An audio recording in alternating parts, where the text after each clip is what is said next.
Wherever you go, whatever you do, throw a little at it. Omax, Vest and Briefs.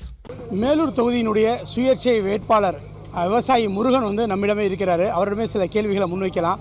Sir, இப்போ நீங்கள் ஒருபோக பாசன சங்க தலைவராக வந்து கடந்த 10 ஆண்டுகளுக்கு மேலாக வந்து மேலூர் பகுதியில் வந்து இருக்கீங்க.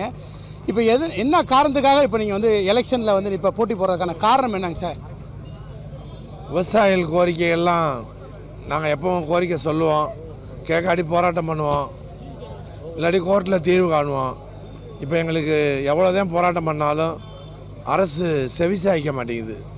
வர போராட்டம் பண்ணால் பார்த்துக்கலாம் அவங்கள அப்படின்னு நாங்கள் பழங்காலூர் சர்க்கரை ஆலைக்கு நிறைய போராட்டம் பண்ணிட்டோம். தேர்தல் வரப்போது நாங்கள் சொல்லியே காட்டினோம். அதனால் என்ன அப்படின்னு நினைக்கிறாங்க, அவங்க என்ன நினைக்கிறாங்க, நம்ம தேர்தலில் மக்கள்கிட்ட காசை கொடுத்துடலாம், ஜாதியை சொல்லி ஓட்டு வாங்கிடலாம், ஜெயிச்சிடலாம்னு ஒரு இருமாப்போடு இருக்காங்க. அதுக்காக தான் நாங்கள் வந்து அந்த இருமாப்பை உடைக்கணும்.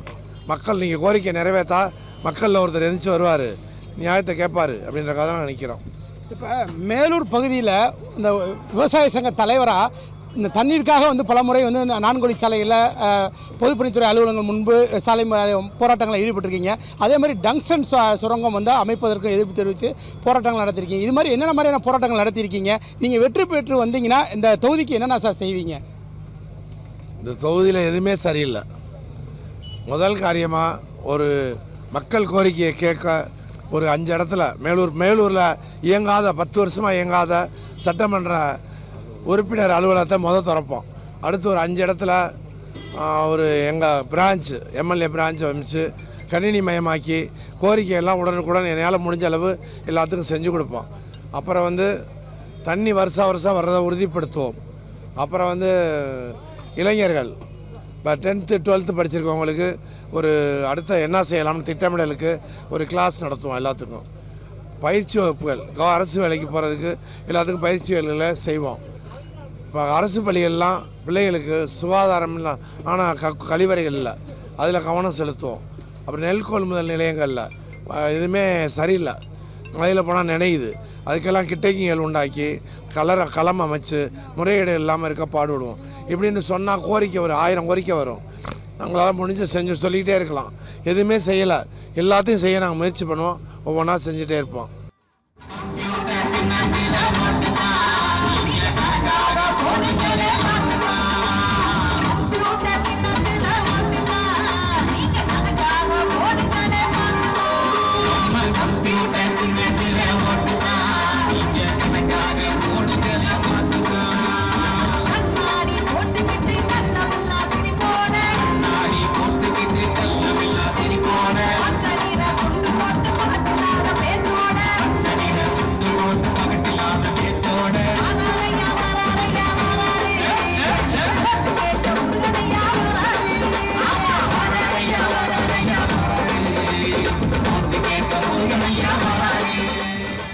இப்போ மேலூர் தொகுதிக்கு உட்பட்ட பல்வேறு பகுதிகளில் இப்போ நீங்கள் கடந்த சில நாட்களாக பிரச்சாரம் மேற்கொண்டு இருக்கீங்க. பல்வேறு பகுதியில் இப்போ நீங்கள் பிரச்சாரம் பேசும்போது கூட அந்த தச்சம்பட்டி உள்ளிட்ட பகுதிகளெல்லாம் ரோடு வசதி இல்லாதனால பேருந்துகள்லாம் போலேன்றீங்க. இன்னும் என்னென்ன மாதிரியான பிரச்சனைகளை அந்த தொகுதி மக்கள் சந்திக்கிறாங்க சார்?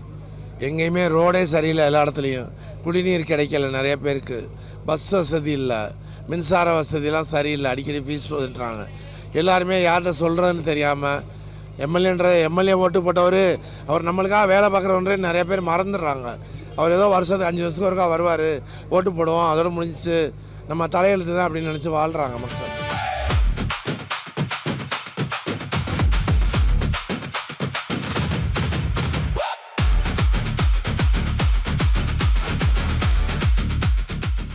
குறிப்பாக இந்த முல்லை பெரியாறு நீரை நம்பி தான் இந்த பகுதியில் வந்து விவசாயம் செஞ்சுக்கிருக்கீங்க. இந்த முல்லை பெரியாறு அணை நீர் மட்டத்தை உயர்த்துறதுக்காக உங்களோட தந்தை திரு மீனாட்சி சுந்தரமும் வந்து வழக்கு தொடர்ந்தாங்க. இப்போ வந்து கடந்த 20 ஆண்டுகளுக்கு மேலாகி தீர்ப்பு வந்தோம், இன்னும் அது வந்து அந்த நடைமுறைப்படுத்தப்படாமல் இருக்குது. அதுக்கு என்ன காரணம்? அதே மாதிரி பிரச்சாரத்தில் பேசும்போது கம்யூனிஸ்ட் கட்சிகளையும் காங்கிரஸ் கட்சிகளையும் குற்றச்சாட்டுகள் வச்சு பேசுனீங்க, அது குறித்து விவரங்களை சொல்லுங்கள் சார். ஆமாங்க, நான் ஒரு விவசாயி போராடுறேன். இங்கே இருக்க காங்கிரஸ் கட்சியும் கம்யூனிஸ்ட் கட்சியும் நம்மகிட்ட தான் ஓட்டு வாங்குறாங்க. தமிழக நலனா விட்டு கொடுக்கலாமா? போய் பேசலாம்ல, நம்ம விவசாயிகள் சார்பாக பேசலாம். நம்ம பக்கம் நியாயம் இருக்குது. அந்த அணை மிக பழமையான அணை, பாதுகாப்புன்னு எல்லா நிபுணர்களும் சொல்லிட்டாங்க. அது அங்கே இருக்க அரசியல்வாதிகள் ஓட்டுக்காக பண்ணுற சதித்திட்டம். மேற்கொண்டு 142 152 அடி 142 அடிக்கு மேலே போகும்போது பூரா நம்ம நிலங்களை ஆக்கிரமித்து ரிசார்ட் கட்டியிருக்காங்க. அவங்க தான் இந்த போராட்டத்தெல்லாம் தூண்டி விடுறது. விவசாயிகள்லாம் கிடையாது, கேரள மக்கள் கிடையாது. நீங்கள் நல்லா ஒரு தீவிரமாக விசாரித்து பார்த்தா அதே உண்மை. ஏன் இந்த கம்யூனிஸ்ட்காரங்களும் காங்கிரஸ்காரங்களும் அங்கே போய் ஒரு கமிட்டி அமைச்சு சோனியா காந்தி மேடத்திட்டே போய் சொல்லி இந்த மாதிரி தமிழக விவசாயிகளுக்கு இதுதான் ஆதாரம், வாழ்வாதாரம், கேரளாவில் அது வெறும் மின்சாரத்துக்கு தான் பயன்படுத்துது, 152 அடி ஆக்குங்க, அது பிரச்சனை ஆக்காதீங்கன்னு சொல்லலாம்ல. அதையே செய்ய மாட்டேன்றாங்க யாருமே.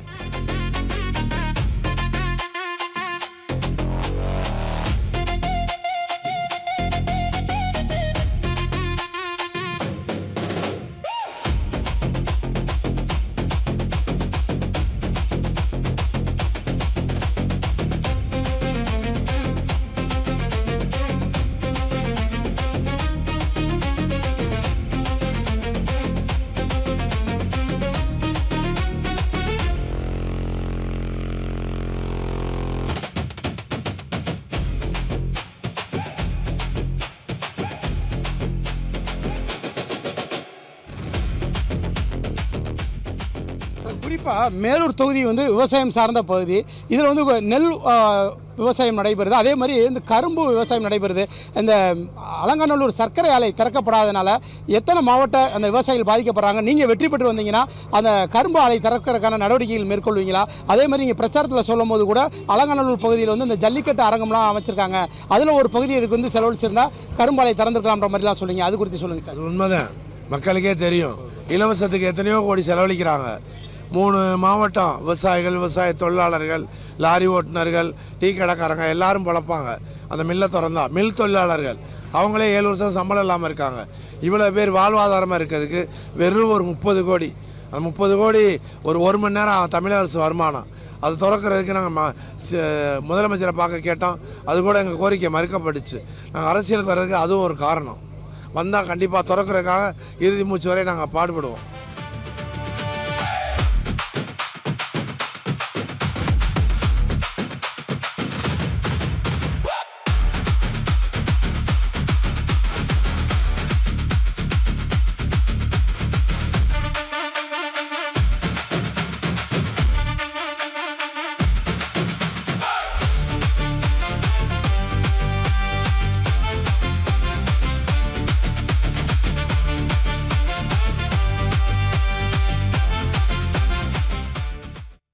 சார், மேலூர் தொகுதியில் நீங்கள் வந்து இந்த பிரச்சாரங்கள் மேற்கொண்டு இருக்கீங்க.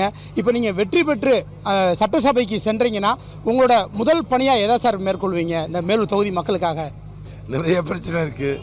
எதுக்கு முன்னுரிமை கொடுக்கணும்னு எங்கள் மக்களை கூட்டி, விவசாயிகளை கூட்டி கலந்து ஆலோசித்து அதை அவர்கள் சொல்படி நான் நடப்பேன்.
உங்களுக்கு வாக்களித்து வெற்றி பெற செய்தால் இந்த மேலூர் தொகுதிக்கு வந்து இந்த தண்ணீர் பிரச்சனை ஒவ்வொரு வருடமும் வந்து தண்ணீர் திறப்பதில் பிரச்சனை ஏற்படுது. அந்த மாதிரி தண்ணீர் திறப்பது வந்துட்டு முறையாக கையாளுறதுக்கும் அதுக்கு தேவையான நடவடிக்கைகளாக எடுப்பீங்களா? இன்னும் மக்கள் உங்களை சந்தித்து குறிப்பாக கோரிக்கைகள் வைக்கிறலாம், ஏன்னா இளைஞர்கள் நிறையா பேர் வெளிநாடுகளில் இருக்காங்கன்றதெல்லாம் சொல்லி அந்த ஆதங்கத்தை சொல்லியிருந்தீங்க. மது உள்ளிட்ட இந்த கஞ்சா உள்ளிட்ட போதைப் பொருளுக்கு அடிமையாக இருக்காங்கன்றாங்க. அதனால மேலூர் பகுதியில் எந்த அளவுக்கு பாதிப்புகள் சந்திக்கிறாங்க சார்? இளைஞர்கள் பூரா கஞ்சா பழக்கத்துக்கு அடிமையாயிட்டாங்க. போதைப் பொருள் நடமாட்டம் அதிகமாக இருக்குது. எல்லா ஊர்லேயும் சண்டை இருக்குது. போலீஸ் ஸ்டேஷனில் புகார் மனுக்கள் குவியுது. நல்லவங்க யாரும் வெளியே போக முடியல. பிள்ளைகள்லாம் பாதுகாப்பாக வைக்க வேண்டியதாக இருக்குது. அது அரசு நடவடிக்கை எடுக்க தவறிடுச்சு. அப்புறம் வெளிநாட்டில் வாழ்கிறவங்கள பற்றி சொல்லணும்னா ரொம்ப பாவமாக இருக்குது. அவங்கெல்லாம் இங்கே கிடைக்கிற சம்பளத்துக்கு அங்கே வேலை வாய்ப்பு இல்லாதனால வெளிநாட்டில் போய் குழந்தை குட்டிகளை விட்டுட்டு போய் அங்கே தனிமரமாக சமைச்சு சாப்பிட்டு கஷ்டப்படுறாங்க. இளமை கால வாழ்க்கையே அவங்க துறக்கிறாங்க இந்த அரசு தவறுனதுனால.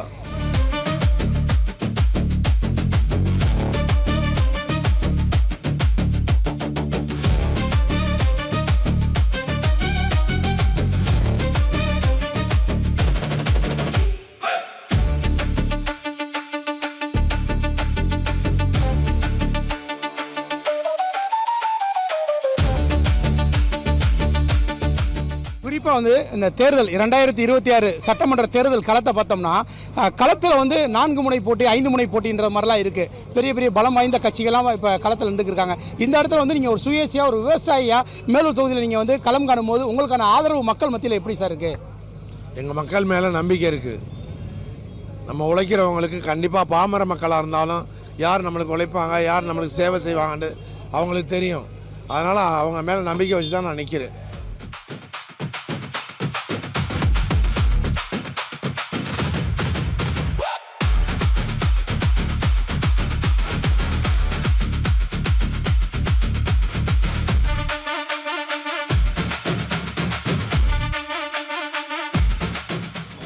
எங்கள் அப்பா வந்து 1980 நம்ம விவசாயிகளுக்காக பாடுபட்டே வராரு.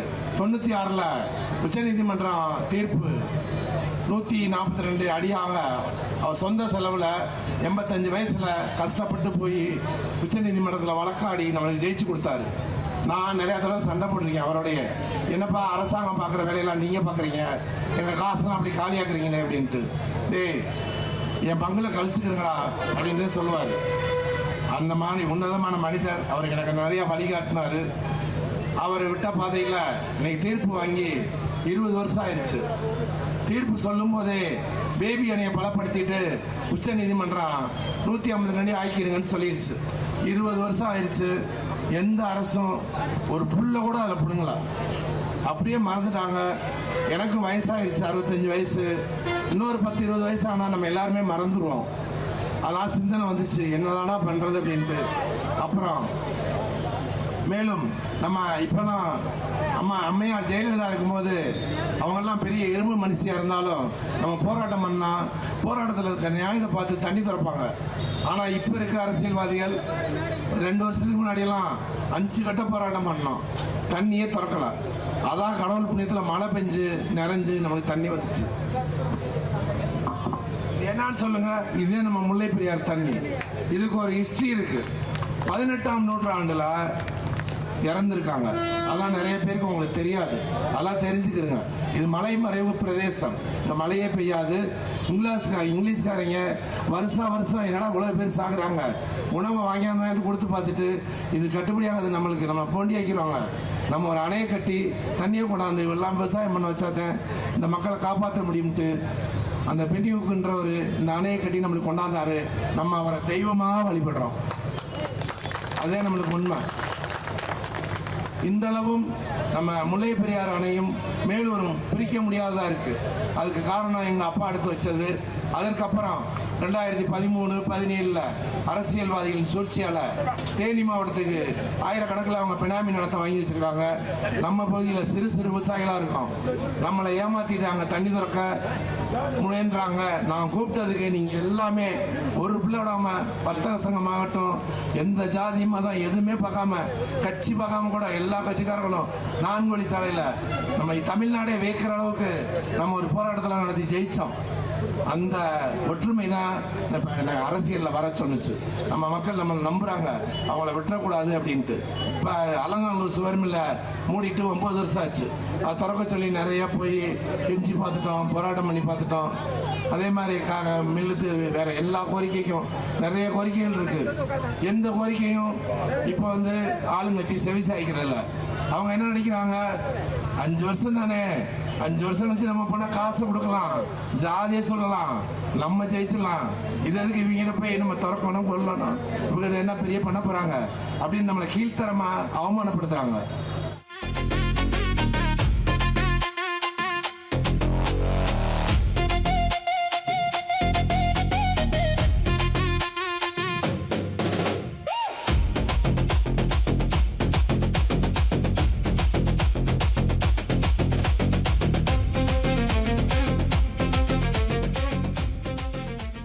பெரியாறு நீர்மட்டத்தை 152 அடியாக உயர்த்துவதற்கு சட்டப்படி இந்திய அரசியலமைப்பில் உயர் சட்ட அமர்வு எதுன்னு பார்த்தீங்கன்னா உச்சநீதிமன்றம் தான்.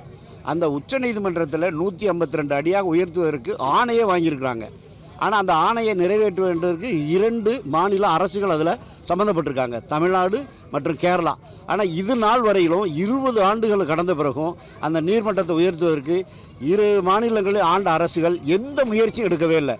சின்ன வேலை செஞ்சால் போதும், பேபி அணையை பலப்படுத்தினா போதும். பேபி அணையை பலப்படுத்துறதுக்கு அதிகபட்சம் அங்கே இருக்கக்கூடிய ஒரு 5 மரங்களை அப்புறப்படுத்தினாலும் போதும். மரங்கள்னால் பழுதடைந்த பலகாலத்து மரங்கள் தான் எல்லாம். அது வந்து இது சாவினோட விளிம்பில் இருக்கக்கூடிய மரங்கள், அதை அப்புறப்படுத்தினாலே போதும். பேபியனை பலப்படுத்தப்பட்டுரும். பேபியனை பலப்படுத்திட்டால் இயல்பாகவே 152 அடி மிக எளிதாக அங்கே நீரை சேமிச்சிருக்கலாம். ஆனால் அந்த முயற்சியை 2 அரசுகள், தமிழக அரசில் இருந்தவங்களும் சரி, கேரளா அரசுலையும் சரி, யாருமே அதை முன்னெடுக்கலை, இதுவரையும் செய்யலை. அதுதான் முதன்மையான காரணம்.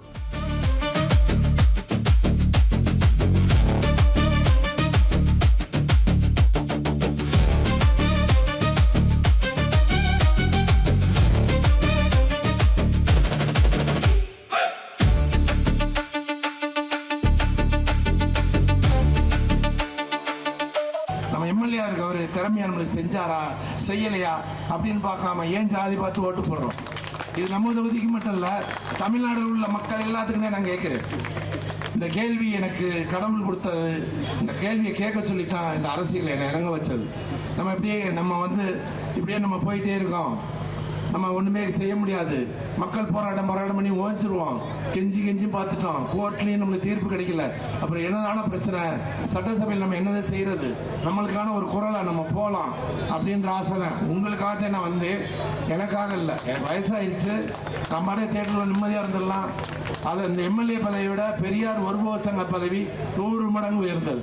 அதில் எனக்கு எதிரியே இல்லை. எல்லா மதமும், எல்லா ஜாதியும், எல்லா கட்சியும் எனக்கு அதில் சப்போர்ட் பண்ணுவாங்க. இப்போ எனக்கு எதிரி கூட உருவாயிருப்பாங்க அந்த அரசியலில் வர்றதுனால. ஆனால் அதெல்லாம் பரவாயில்ல அப்படின்னு தியாகம் பண்ணிட்டு தான் இதில் வர இருக்கேன். நம்ம மக்களோட குரலை சட்டசபையில் ஒழிக்கணும். அங்கே போய் நான் படுக்கிறேன், உருள்றேன், என்ன பண்ண முடியும்? இது எல்லாமே போடுவாங்க. முன்னாடியே நான்குடி சாலை போராட்டத்தப்பெல்லாம் நிறைய மிரட்டப்பட்டேன். உங்கள் தொழிலில் யாருக்கும் பார்த்துக்கிறீங்கன்னாங்க. எங்கள் அப்பா என்னை சிம்பிளாக வாழ கற்றுக் கொடுத்துட்டார். அவர் சொல்லுவார், தம்பி சாப்பிட சாப்பாடுப்பா, உடுக்க ட்ரெஸ்ப்பா, ஒரு வீடுப்பா, இதுக்கு மேலே எல்லாரும் அதை தேப்பா சாப்பிட போகிறோம், வேற காசையாப்பா சாப்பிட போகிறோம் அப்படிங்கிறார். அந்த மாதிரி சிக்கனமாக என்னை வளர்க்க கற்றுக் கொடுத்துட்டாரு. எங்கள் அம்மா ஒரு உழைப்பாளி. அவங்க வந்து எங்கள் ஊரில் பார்த்தா தெரியும், சம்பாதிச்சது பூரா மக்களுக்கே கொடுப்பாங்க. ஒருத்தர் வந்து மரண வாக்குமூலம் கொடுத்தாரு. 2 நாளுக்கு சாக போகும்போது, மாப்பிள்ள அக்கா வந்து எனக்கு 6 பையங்க வந்து பையன் நிறைய காசை கொடுத்துவோம், பையங்கள்லாம் வெளிநாட்டுக்கு அனுப்புடா, அவன் பாவம்டா கஷ்டப்படுவாங்கன்னு சொல்லி அனுப்பிவிடுச்சு அப்படின்னு. இது நிறைய கதையில் எங்கள் ஊரில் இருக்கும். எங்கள் மக்களுக்கெல்லாம் அது தெரியும். இந்த மாதிரி என்னைய ஒரு அன்பானவனாகவும் இந்த உழைப்பாளியாகவும் நேர்மையானவும் ஆக்குறது என்னுடைய இல்லை, எங்கள் அப்பா அம்மாவுடைய பங்கு. அதான் அவங்களுக்கு என்று நன்றி கடமைப்பட்டிருக்கேன். அடுத்து இந்த ஒருபோக சங்கத்தில் என்னை தலைவராக உருவாக்குனது உங்கள் எல்லாருடைய பங்கு தான். உங்கள் எல்லாருக்கும் நன்றியை தெரிவிச்சுக்கிறேன். இந்த வர்த்தக சங்கமாகட்டும், இந்த விவசாயிகளாகட்டும், இந்த நிருபர்களாகட்டும், எல்லாத்துக்கும் இதில் ஒவ்வொரு பங்கு இருக்குது.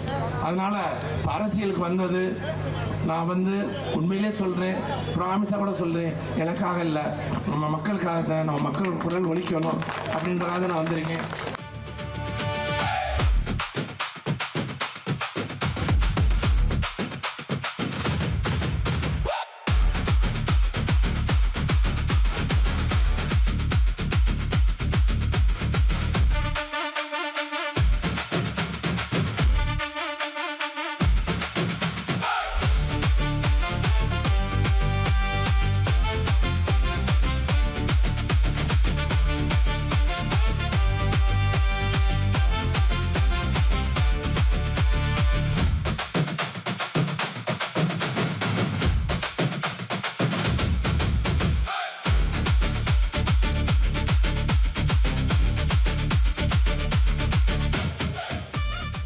கூட்டுறவு நூற்பாலை ஒன்று இருந்தது. பல்லாயிரம் குடும்பங்கள் அதனால் பொழைச்சிக்கிட்டு இருந்துச்சு. அதில் ஒரு 600-700 பணியாட்கள் இருந்தாங்க. அவங்கள சார்ந்த குடும்பங்கள், அதை தொடர்ந்து உபத்தொழில்கள் இருந்துச்சு. அதை பூரா மூடிட்டாங்க. அது ஒரு நல்ல ஒரு கூட்டுறவு நூற்பாலை. அந்த ஆலையை திறக்கணும். வேறு மக்கள் வந்தீங்கன்னா இன்றைக்கி இளைஞர்களாக வேலைவாய்ப்பு இல்லாமல் மேலை நாடுகளுக்கு, அண்டை நாடுகளுக்கு, கீழ்த்திசை நாடுகளுக்கு போகிறாங்க. கல்யாணம் பண்ணி இளம் வயதிலே தங்களுடைய வாழ்க்கையை தொலைச்சிட்டு போகிறாங்க. காரணம், தன்னுடைய குடும்பத்தை காப்பாற்றணும், தான் சாப்பிடணும், அந்த ஒரு கட்டாய கடமைக்காக. அவங்கெல்லாம் இங்கே வேலை பார்க்குற மாதிரியான ஒரு தொழிற்சாலைகள் அமைக்கணும், இளைஞர்களை இங்கேயே தக்க வைக்கணும், அவர்களுடைய வாழ்வு முன்னேறுவதற்கு இந்த சட்டமன்ற உறுப்பினர் பாடுபடணும். அதற்கு இந்த முருகன் வெற்றி பெற்றால் நிச்சயமாக பாடுபடுவார்களது இந்த பகுதி விவசாயிகள் அனைவரோட நம்பிக்கை, அவர்கள் சார்பாக என்னுடைய நம்பிக்கை. மேலூர் தொகுதிக்கான அந்த பகுதிகளுக்கு தேவையான அந்த அடிப்படை வசதிகளும் குறிப்பாக அந்த விவசாய தொழிலாளர்கள் அந்த விவசாயம் சார்ந்த அந்த மக்கள் வந்து பயன்பெறும் வகையில் தேவையான நடவடிக்கைகளை எடுப்பேன் என வந்து உறுதியளித்திருக்கிறார். தமிழ் ஜனம் செய்திகளுக்காக மதுரையிலிருந்து ஒளிப்பதிவாளர் நவீன்குமாருடன் செய்தியாளர் நாகேந்திரன்.